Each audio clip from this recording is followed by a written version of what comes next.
vamos a hablar acerca de lo que es la esquizofrenia. Bueno, estaba como el delirio, ¿no? Pero el nombre específico es pues la esquizofrenia. La definición: la esquizofrenia es un síndrome heterogéneo que se caracteriza por perturbaciones del lenguaje, la percepción, el pensamiento y la relación social, el afecto y la voluntad. Dentro de la epidemiología, sabemos que la esquizofrenia afecta al 0,85 de la población mundial y tiene una prevalencia de por vida de casi de 1 al 1,5%. En Estados Unidos, cada año ocurren unos 300.000 episodios de esquizofrenia aguda, con costos directos o indirectos que suman más o menos unos 62.700 millones de dólares.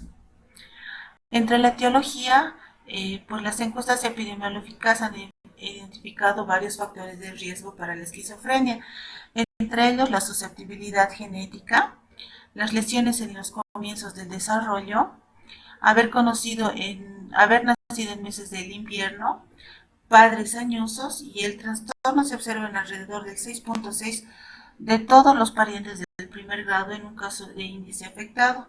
Si los padres tienen la enfermedad, el riesgo de transmitir a sus hijos es de un 40%, y el índice de concordancia de gemelos monocigotos es del 50% en comparación a un 10% de los dicigotos.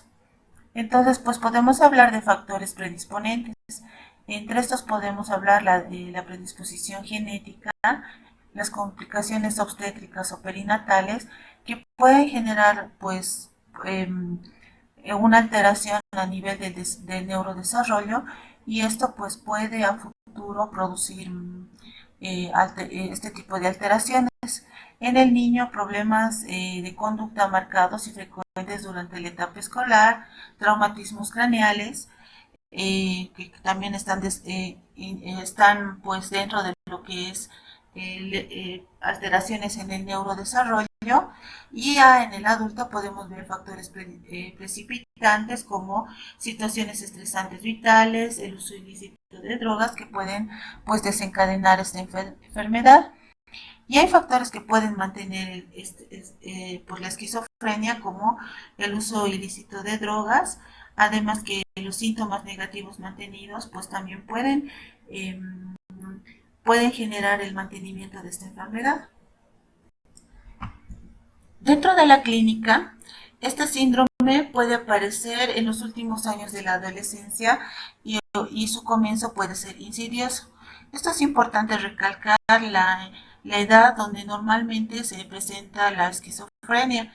Normalmente en los varones pues se presenta en los últimos años de la adolescencia o en la edad en un adulto joven, pero en las mujeres normalmente pues se presenta más que todo en cuando cuando empieza el climaterio o la menopausia, pues ahí es cuando la mujer pues presenta ya los síntomas, ¿no?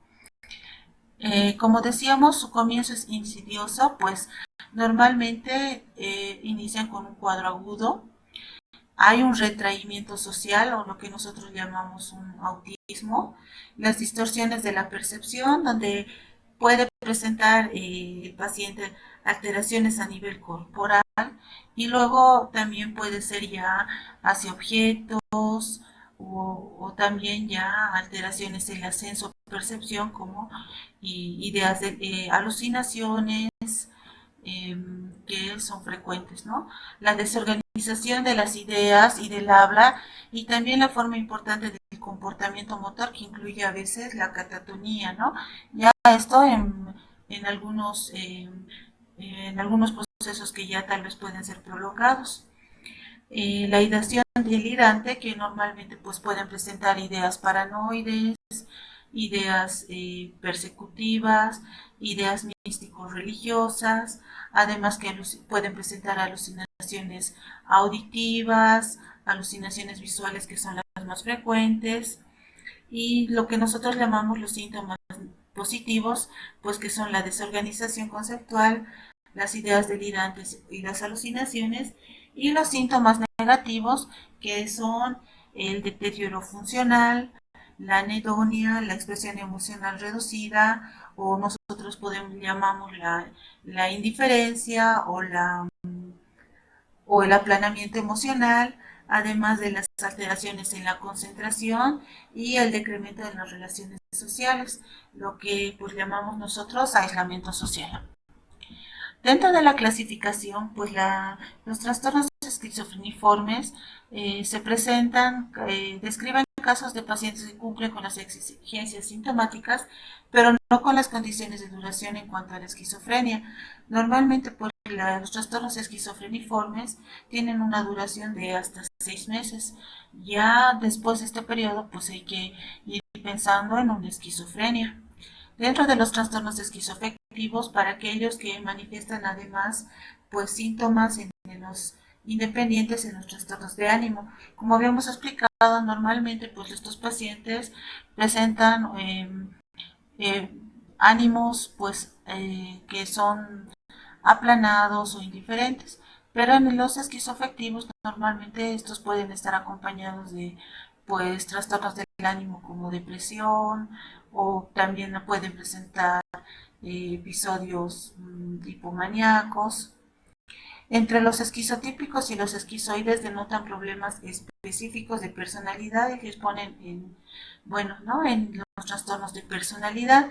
Hay que aclarar pues que en el grupo A de los trastornos de personalidad tenemos a la personalidad esquizoide, a la esquizotípica y a la paranoide. Entonces, pues sí, es importante diferenciar, ¿no?, estos dos que pues la sintomatología es en menor intensidad.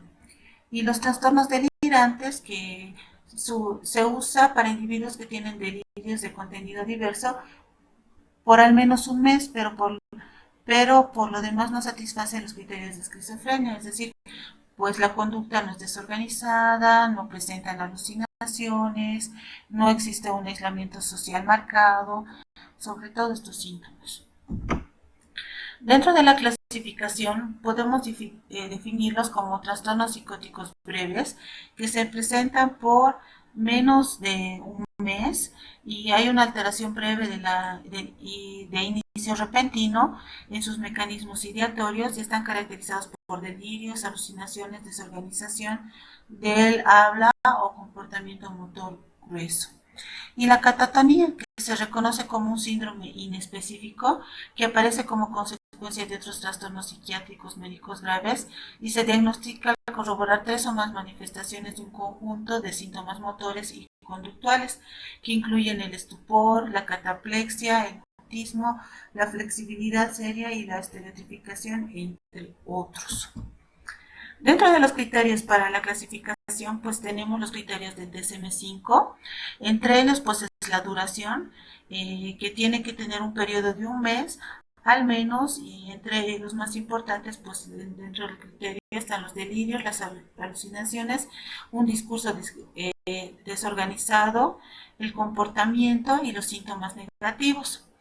Además que el tiempo desde el inicio del trastorno al nivel del funcionamiento en uno o más ámbitos principales como el trabajo, las relaciones interpersonales o el cuidado personal están por debajo del nivel alcanzado antes del inicio.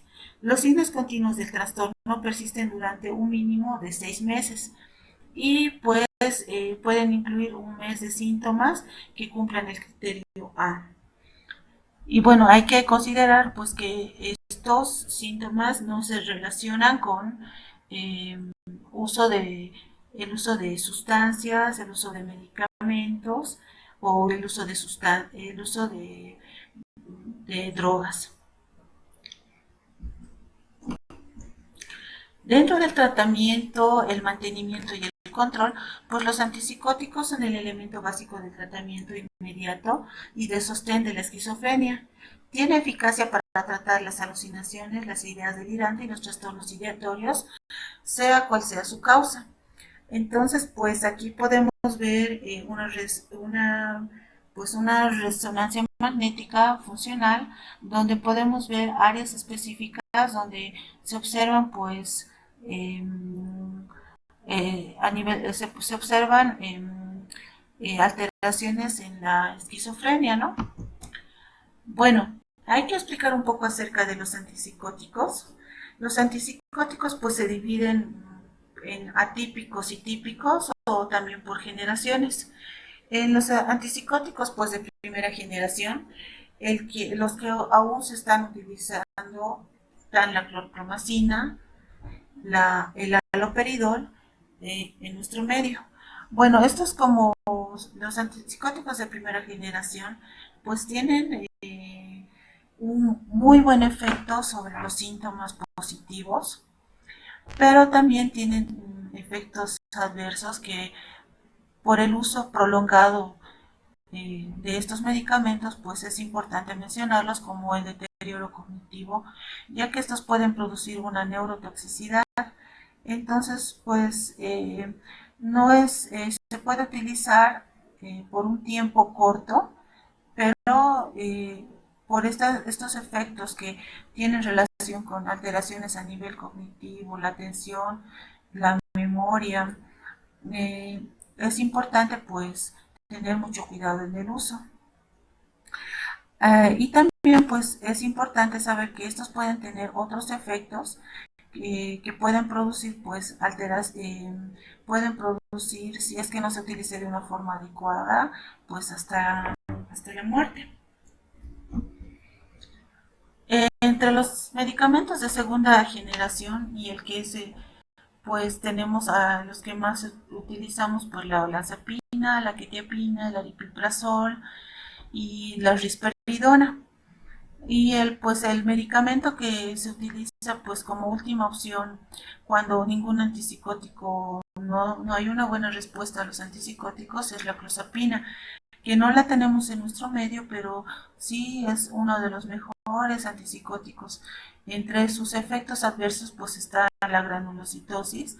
Por esta razón pues a los pacientes hay que tenerlos controlados cuando se inicia el tratamiento.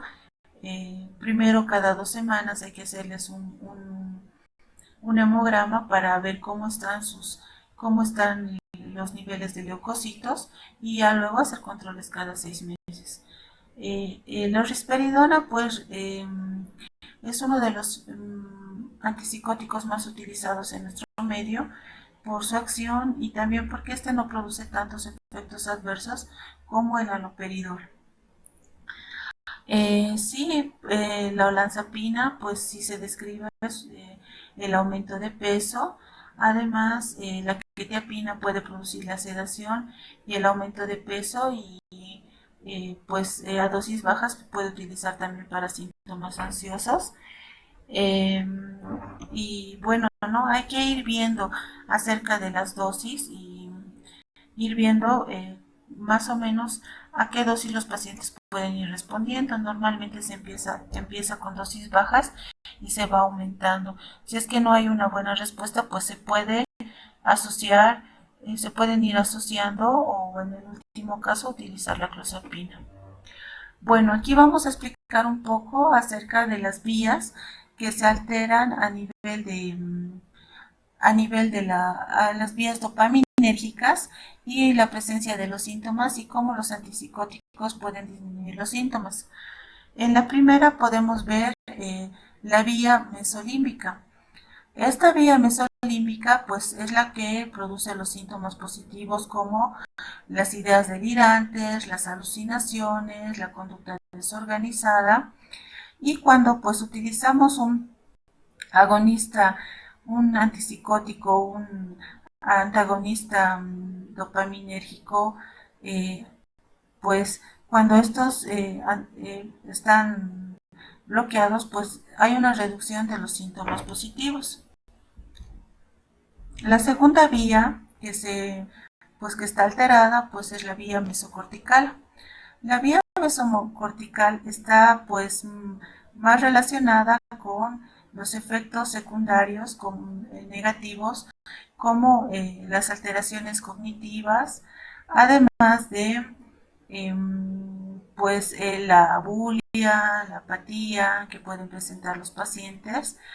Entonces, pues a nivel de esta vía, cuando existe un bloqueo, eh, pues estos síntomas van mejorando, pero para que esto mejore, pues el tratamiento se tiene que utilizar por mucho tiempo, ¿no? Es mucho más lenta la respuesta.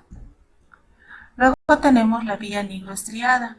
Pues esta nos explica más que todo los efectos adversos de utilizar eh, antipsicóticos atípicos como el haloperidol, donde los pacientes, pues por el bloqueo, eh, pueden presentar temblores, pueden presentar además síntomas como la caticia, que son frecuentes con el uso del haloperidol, pero con el uso de de los típicos como la risperidona, la olanzapina, pues este síntoma no se presenta.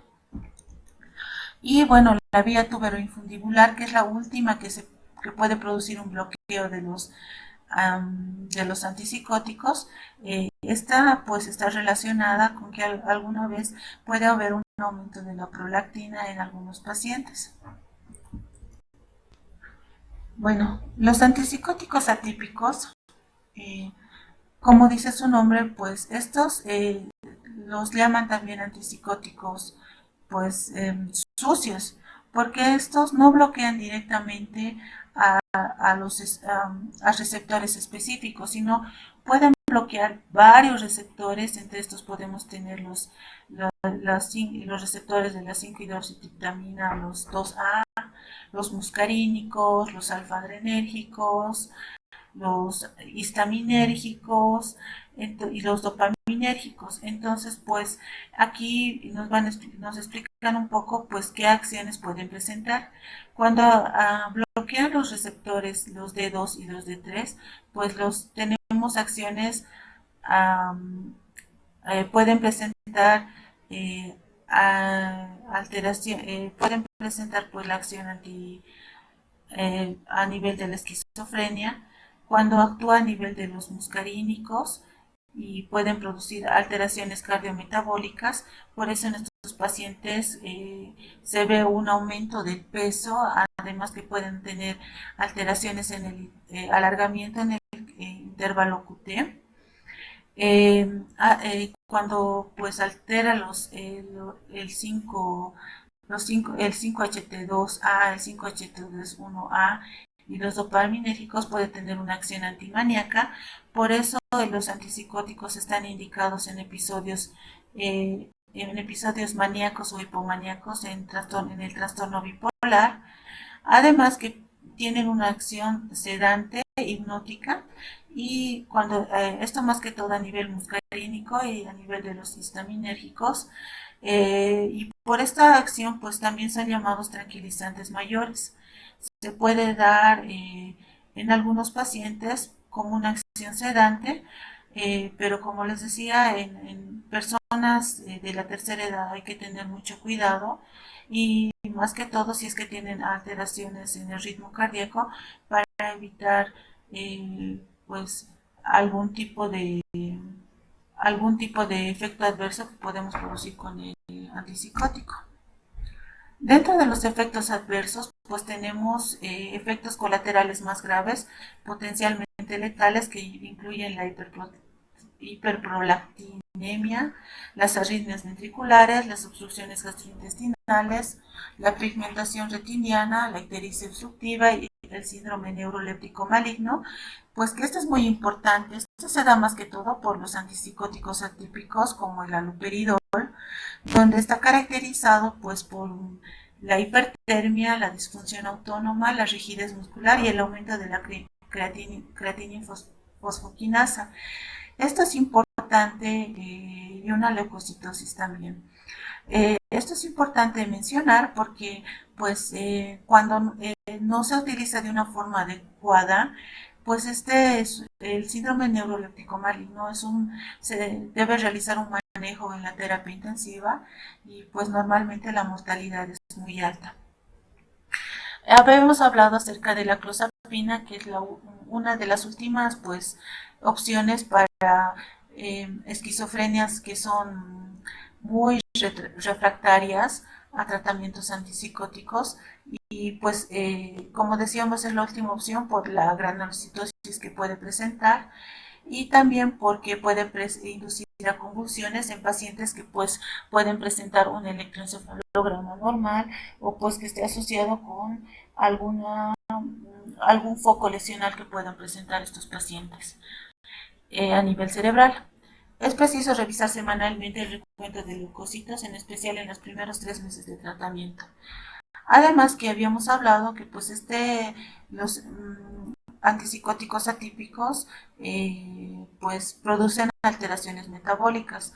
Entonces ellos son más propensos pues tienen un riesgo mayor eh, a que si es que no se tiene un buen control en relación también a la alimentación, puedan presentar una diabetes mellitus tipo 2 y pues esto se relaciona con la relación de la glucosa independientemente de los efectos en la obesidad que pueden producir estos antipsicóticos, y pues hay mayor frecuencia en el aumento del peso y el desarrollar una diabetes tipo 2 con la clozapina, la olanzapina y la quetiapina, que pueden producir hiperglicemia y un aumento de peso o hipertrigliceridemia.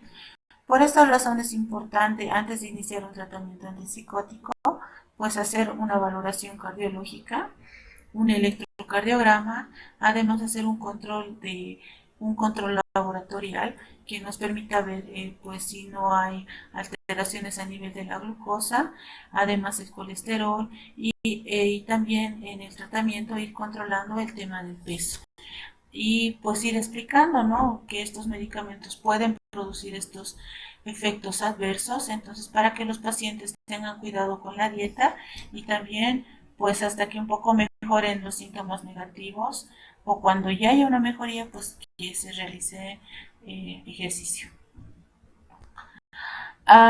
En esta diapositiva podemos ver los efectos que pueden ir produciendo y cómo el uso de los antipsicóticos de una forma, sobre todo los atípicos, de una forma pues inadecuada, van produciendo alteraciones a nivel corporal, a nivel de el aumento de peso, los triglicéridos, la hiperinsulinemia, la resistencia a la insulina, y cómo puede producir una diabetes, y luego eventos cardiovasculares que estaban relacionados con alteraciones en el ritmo cardíaco, y pues normalmente podemos reducir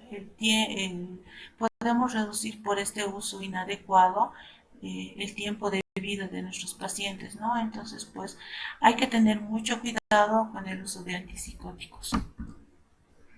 Dentro del mantenimiento, pues hay que hablar que los antipsicóticos son eficaces en alrededor del 70% de los pacientes que sufren un primer episodio de la enfermedad, y la mejoría aparece en el plazo de horas a días, pero la remisión completa suele tardar de 6 a 8 semanas, y pues cuando estamos hablando de un primer episodio, normalmente en un segundo o ya cuando hay varios episodios repetitivos, pues este porcentaje va disminuyendo.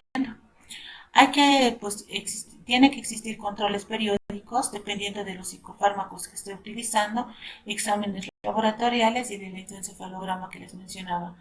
Además que ir viendo la dosis terapéutica, ¿no? Normalmente se inicia con dosis bajas y luego, si es que es necesario, ir subiendo.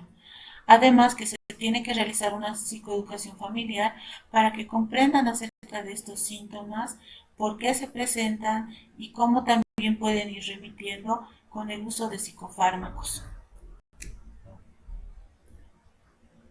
Ya, hay que hablar acerca de la violencia y el diagnóstico diferencial, ¿no?